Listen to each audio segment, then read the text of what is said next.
And hello, hello, hello, hello, hello. Good morning, good evening, good afternoon, or whatever time that you guys decide to view this particular offering. It's Big Meach coming at you live and in living color right here and right now. It's time to dish tea with Big Meach, and right now we're going to be dishing tea at Dunkin' Crumpets, honey, in this particular episode of the Donut Factory Commentaries. Okay, yes, I'm here at the Donut Factory right now. Excuse me. I'm coming. No, I don't want to claim that. It's just that I want to get together real quickly because the onset of a cold is trying to wrestle with me. Within the last 24 hours, I started sounding like this. So I was like, okay, we got to get ready with this. But I'm not going to be before you long because I got to get ready to go do some things here. But this is burden on me, and I haven't had an opportunity to sit down with you guys in a minute. However, later on today, this is Wednesday, November 28th, 2018. Later on today at 1 p.m. Eastern Standard Time, so that's 12 Central, 11 Mountain, 10 a.m. Pacific. On my radio show, Dishing Tea with Big Meach, I will be interviewing Selena Johnson from Sister Circle Live, R&B diva, the vocalist and things. That's my sister from another mister. We will be on the radio show talking about her new book, The Wait Is Over. So that's coming on today. But so I'm preparing for that and a couple of other things. Plus, I got to go to school and all of that. But what I wanted to come to you with right now, I have to get this up off of me because there's two particular church incidences that have broken the stratosphere, has made complete airways. And okay, the first one is little Miss Thing, honey, getting tossed out the church with the pastor telling him, please leave my church and don't come back until you put on some men's clothing. That one. But the latest one, honey, is Mr. Man, honey. I don't know I got to find out who this pastor's name is that went flying in on the damn, the cords and things. He come flying in on the trapeze or whatever this is and then dangling and hanging above the folks. And then going to leave about the time. So when this life is over, I'll fly away. Now, y'all know, y'all know that my love affair with Christianity, honey, is dwindling very rapidly. Y'all already know that I no longer subscribe to organized religion, although I am a believer. But my belief has evolved into such a way that I'm no longer considered to be a traditional Christian. In fact, I don't even like the word Christian anymore. I'm a believer. I'm a believer that there is a high... I'm sorry, somebody tried to call me. I am a believer in that there is a higher power. I believe that, our consciousness will grow as we grow. They tell us that... not to question God and this, that, and other, yet they teach one thing and do something completely different. And like I'm asking here, you wonder why Christianity is being considered a joke. Well, look at all these damn church theatrics and carrying on. What the fuck is this man sitting up here doing with, that's my alarm. I'm snoozing this so I can keep up with my time. What the fuck is this man doing coming with the theatrics of flying in and carrying on? What is this? Okay, that has nothing to do with God. That has nothing to do with any kind of message outside of folks saying, oh, he did that. He come flying up in there and things. That's comedy. That's a theatrical show. That is drama. That has nothing to do with saving somebody's soul or whatever the case may be. I'm having a real hard times. I'm having a real hard time with people, traditional folks. They want to come and come at you because they feel they're under attack. They feel that the church and everything is under attack. Well, honey, it's not under attack. What it is, for years, everybody kept saying everybody can live and let live as long as you don't come shoving your beliefs down my throat. Well, Christianity is one piece of fodder. I'm gonna put it that way. It's one piece of fodder or salaciousness that everyone who are traditional children want to cram down somebody else's throat because you believe, and this is not your fault. Part of it is because you believe that you're doing the will of God by spreading the good word and carrying on. You want to get folks saved. You want to get folks to believe.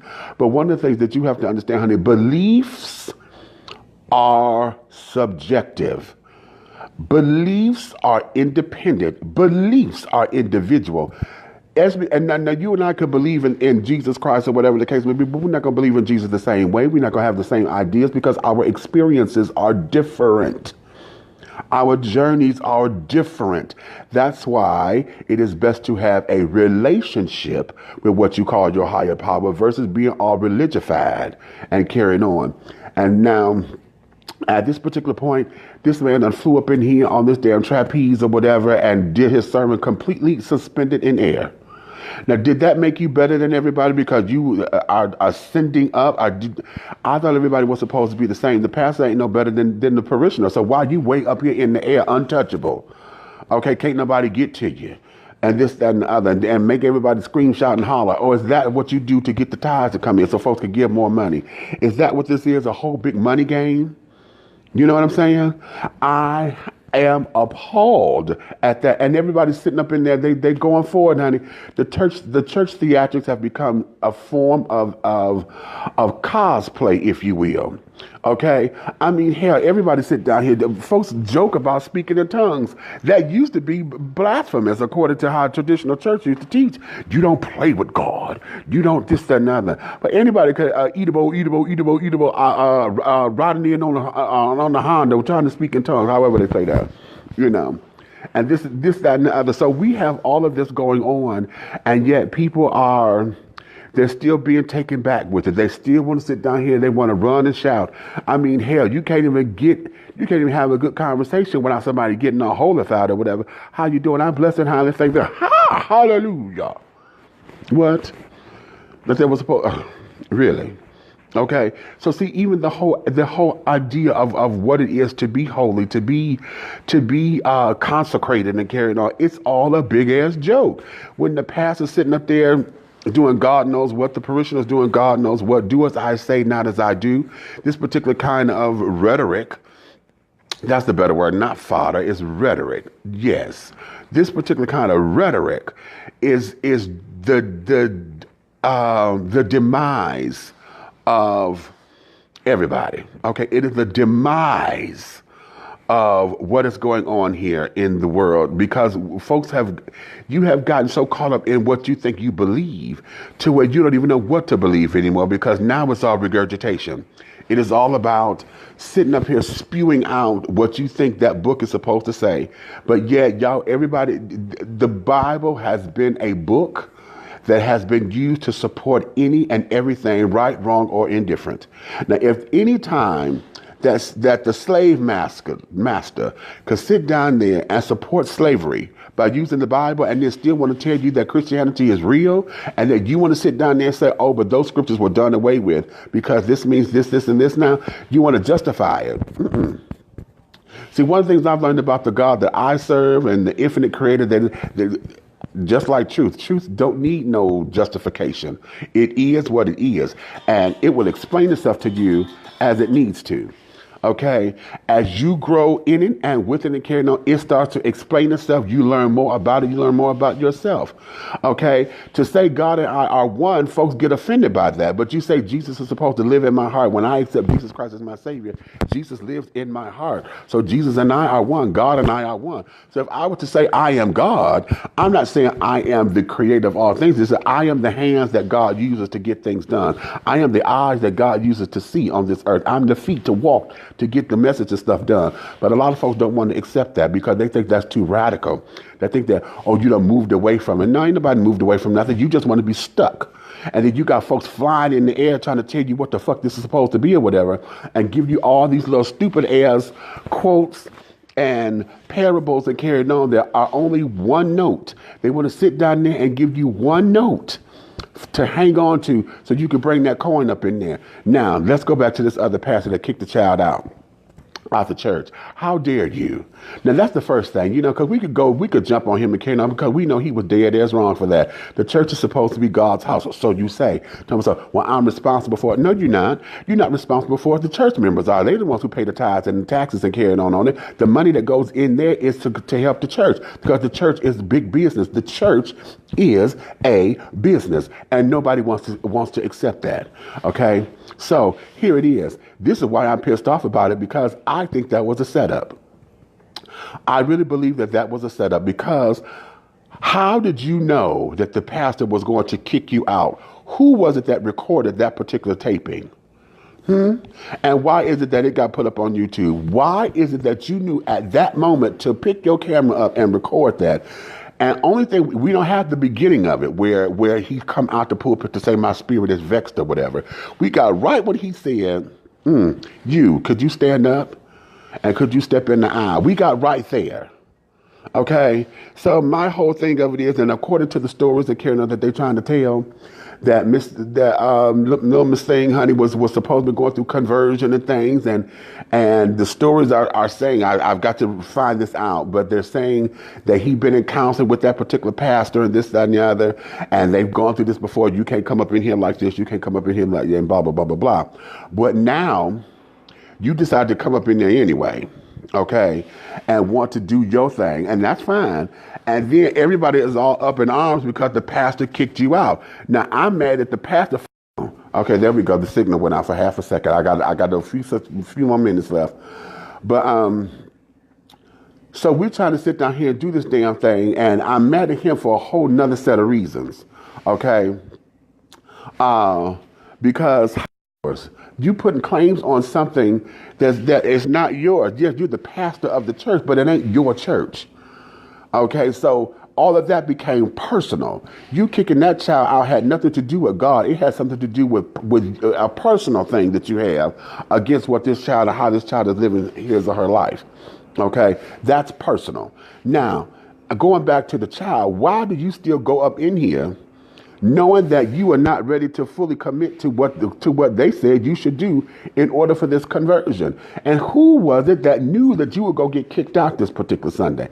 I'm still not buying that it just happened so randomly because y'all were ready to record that. That was recorded too cutely. And that wasn't no edit on the tape. That looked like they had just got recorded. So somebody was standing by. We don't have the whole instance of that.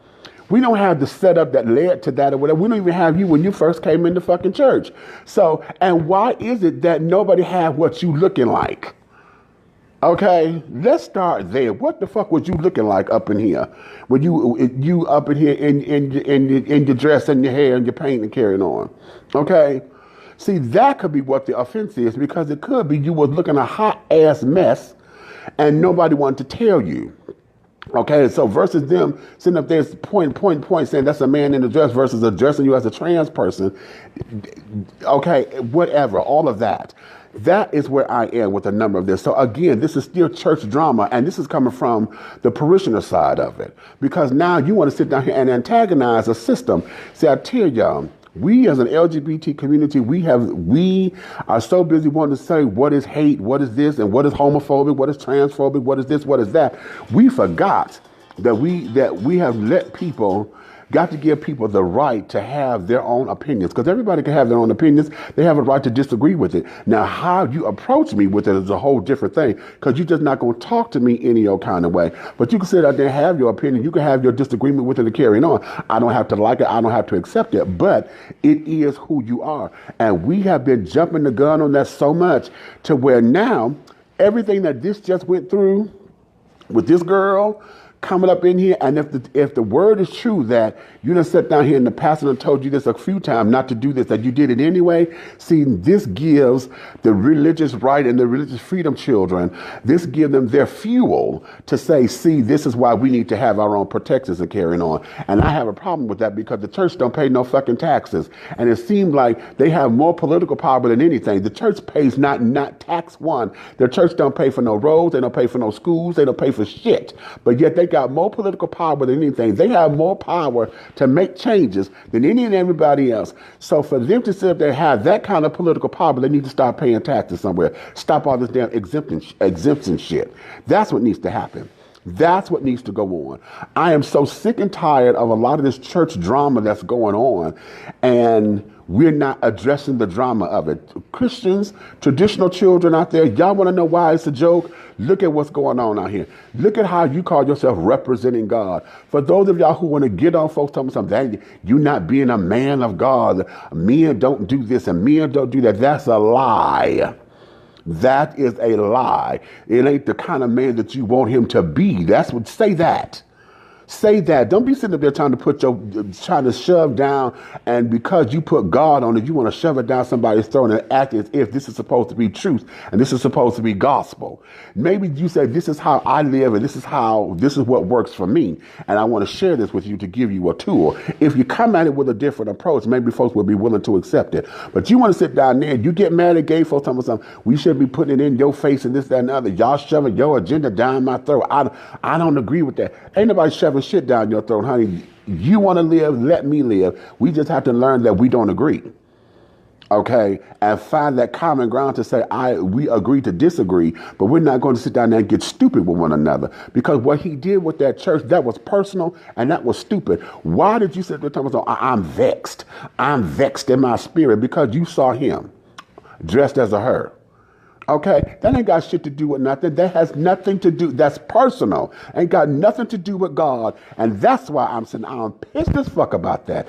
I am pissed as fuck because you want to take your personal shit and you want to say that this was God. You want to throw God in your personal shit and then want to sit down there and stand behind it as if this is supposed to be true and lawful. Fuck you, pastor. Fuck you. Okay, that's what I say. And he could stand behind it. I saw somewhere that he was saying he was standing behind it and this, that, and the other. Fuck you, pastor, because that was personal. That had nothing to do with God or you trying to lead this soul to God. That was personal because that boy showed up in your church in a wig and a dress and makeup. That was personal. Okay, black men, the conscious children, everybody get upset because, oh, the image of the black man is being this way. No, it's not, because see, what we know of the image of the black man, come on somebody, is he's supposed to be strong and virile and this and this and this and this. That came from slavery. The image that we're trying to emulate comes from slavery, because that's what Master said up there and said, because of our ability and our agility and our this and our that. Now I'm going to tell you the image that I like. The image that I like of the black man came in the 70s because, hell, he was always sharp. He was willing to do what he needed to do, take care of his family, and this, that, and the other. So the 70s, when we talk about, look at the movies that we had, when we had Shaft and we had Jim Brown's movies and carrying on, all that you call, that you thought were blaxploitation movies and carrying on, where the black hero wasn't the dope dealer and carrying on. When we look at those particular movies and you look at how black men carried themselves, how black men treated their women, how they treated their children, how they were in the community, how they kept the community clean and carrying on. That was what black men was about. We were about building businesses and carrying on. We were about making sure the shit was done the right way. That is the image of black men that we need to sit down there and to recapture. Not the big, oh, you want to sit up there and say that we're African kings and carrying on, but you get caught up in the fact that, oh, we can sit up there and have so many wives. We can have all this. Bitch, that ain't nothing but sexual prowess. And sexual prowess is what was given to us back in slavery because they were separating us. And you lost your families here, so all you had was to make sure you laid the pipe down because you don't know when was the last time you was going to see your woman. And so that was that. Y'all saw Roots when Miss Chicken George came back and little Miss Thing, honey, oh, my man, honey. She ain't had no dick in forever. But she hold on, knew she was going to see him again. You see what I'm saying? So we got to reshape all that. We got to redo it and redo it the right way. But Pastor, this motherfucker here who threw that child out the church, fuck you, because that was personal. That had nothing to do with God. That had nothing to do with that church. That had nothing to do with you being the shepherd of this and, oh, we have standards. That had nothing to do with that. That was fucking personal. Had nothing, and that was drama. The bitch, and see, like I say, I hate that it happened to her, but at the same time, I think that it was set up because Miss Thing, how did you know to put your damn camera on to start recording? How did you know to do that? Who knew that that was going to happen at that point? Because like I said, we have nothing that leads up to that. We got none of the front. We got none of that. We don't even have you leaving the fucking church, bitch. Ain't nobody got no faith in you. What the fuck you look like? That was a setup. Don't be pimping that shit. Don't be pimping that, trying to get sympathy points and want to sit down there and talk about the church this and the church that. Because you came up in there against a system that told you they don't want you. See, ain't that what black folks do? We've been doing this all the time and carrying on. See, I like integration, but at the same time, everybody is saying integration was the worst thing to happen to black folks. And I'm starting to understand why. Because anytime we start to push ourselves onto somewhere where they say they don't want us, and we make it, and oh no, you gon' take me, and do all that shit, then we need to be ready for the consequences that come from it. Because if you don't want nobody shoving their ideas and stuff down your throat, why are you shoving yours down somebody else's? And it's one thing to sit down there and have a nice little conversation and a debate and try to persuade somebody. But when you get to a point where you know you're not agreeing on it, we could just agree to disagree. Because we're not doing nothing but going round robin on nothing. And it's not serving a point. Okay, now we're not even talking to each other. We're talking at each other. Okay, and then going back to Mr. Fine in the air, honey, pastor. Okay, that had nothing to do with God. Nothing. That was church theatrics, so you could get some coin up in that motherfucker. You're already a mega church. That was a damn near cathedral. Church shenanigans, church drama, church, no. See, and you want to know why Christianity, particularly the black church, is under question? Those are two examples. I want you to go back and look at those videos again. And then when you have a real answer, call me and let's discuss it for real. Okay? So on that note, I'm going to leave y'all with that. Remember, at 1 o'clock today, on the radio show, I'm going to be interviewing Selena Johnson from Sister Circle Live, R&B diva herself. I'm going to be talking with her today. So let me get back. I got to... I'm still at the Donut Factory. So this is this installment of the Donut Factory Commentaries, my darling. If you love me, tell a friend. If you hate me, tell an enemy. But do know this: one way, shape, style, form, or fashion, everything that I'm doing will move forward. If you haven't been to my new website yet, go check it out. We have to redevelop the website, www.dishingtea.com, www.dishingtea.com. Go check it out and subscribe now, okay? Because you have a subscription to where you can subscribe and be on my mailing list and all that kind of stuff. So do that for me, and we'll talk again later on today. I'll talk with you soon. Kisses, gloves, hugs, and dunk your crumpets, baby. Ha!